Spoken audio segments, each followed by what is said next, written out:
You're the one that's suffering, not them. Good news, we don't need to get them to change you to stop suffering. It would be awful if we had to get them to change for you to stop suffering. But the best news ever is that you're the one creating your suffering. It's not them at all. What you think about them is what is causing you to suffer.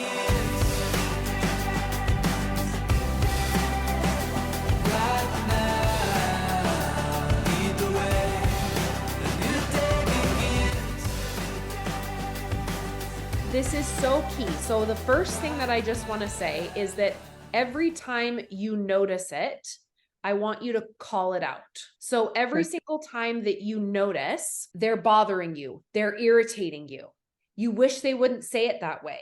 You wish they wouldn't do what's best for them. You wish they would do something that wasn't so incredibly selfish. I literally want you to say this phrase to yourself out loud. If you can. They're not bothering me. My thoughts about them are bothering me. And your brain's going to be like, no, if they would just knock it off, everything would be better. Be this way. They should be nicer. Don't they know what nice people do? Kind people don't do that, right? Again, this is a way of thinking that you are attached to right now. It's a human being thing. There you go, being human again. It's a human being thing. We are literally programmed for judgment. God gave it to us so we wouldn't die. We wouldn't die. That's why he gave it to us. So it's part of your brain that helps you make judgment calls, your amygdala. It helps you search for problems. It helps you make judgments. Helps you think, oh, I should probably not turn at that yellow light because the car oncoming is coming way faster than the speed limit.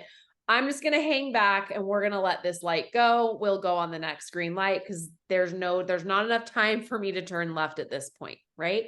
That's that same part of your brain that has judgment about oncoming cars or when to turn right at a stop sign, or I think I'll wear my Beatles shirt today. That's the one that I want to put on. Or I'm going to put my hair up on my head today. I like the way that looks. That same piece of you that does all that, does all this too.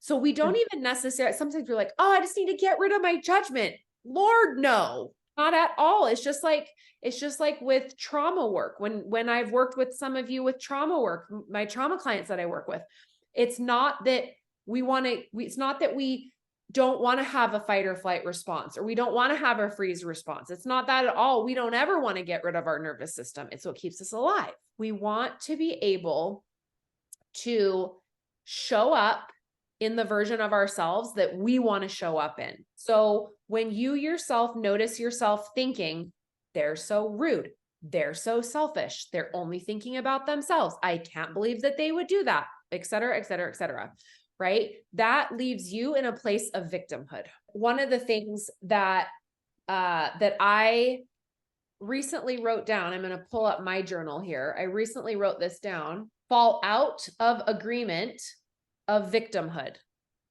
Like, I want you to say this to yourself. I am going to fall out of agreement with victimhood. I don't want this veil over my eyes, right? That's all it is.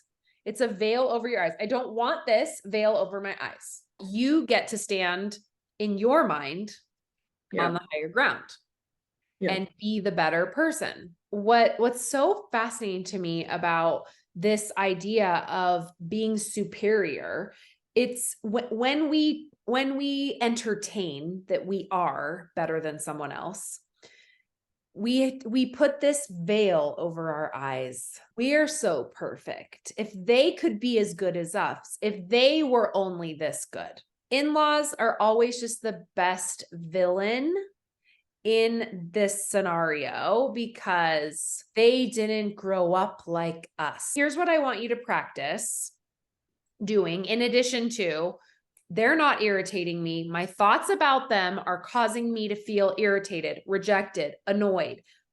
Also, I get to feel high and mighty and superior. That's why we keep choosing to think this about them. Is that what we want?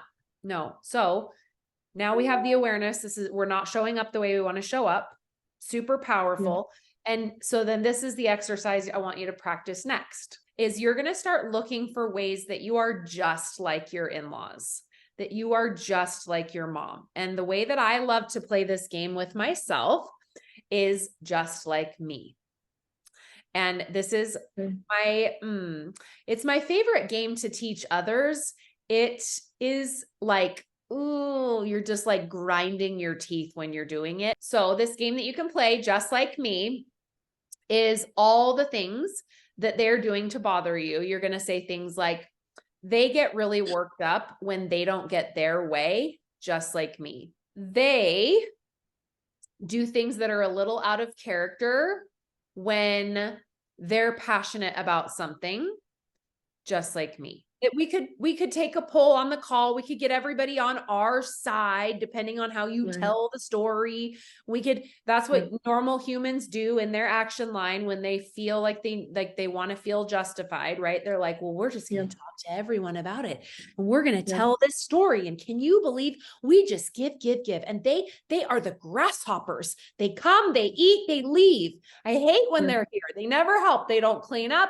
They don't ever offer any money. It's always us. We pay grasshoppers. We call them grasshoppers. I have people in our family, we call them the grasshoppers. They come, they eat, they leave. They're probably not actually grasshoppers. It's just what everyone has decided to believe about them. Maybe they are, maybe they're not. Could we prove it in a court of law?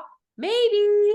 But if we want to be the version of ourselves that we want to show up as, then let's really double down on committing to be willing to believe something different. So looking for what else is true, playing just like me game is the fastest way that I have found, because when we stand in superiority like this, we actually dehumanize them. Like how we say, oh, they're the grasshoppers. They come, they eat, they leave. Them over there. We're dehumanizing them. Brene Brown talks about this in her book, Braving the Wilderness, that when we say things like, I don't care what people think about me, we do care. And we dehumanize people. It's actually a form of abuse, not saying you're an abusive person or anything like that. Like, I'm not speaking in superlatives in that way. But we dehumanize people when we call them by a different name, when we give them a grouping, the grasshoppers, things like that. This is something that I teach my trauma clients when they're trying to dissociate from the person who's abusing them. I will say, you care because it was a survival mechanism when we were cavemen and cavewomen and all those things. But anyway, so I want you to play the call yourself out. That's step one. Then, is this how I want to show up? Is this the version of myself that I want to show up? And then play the just like me game.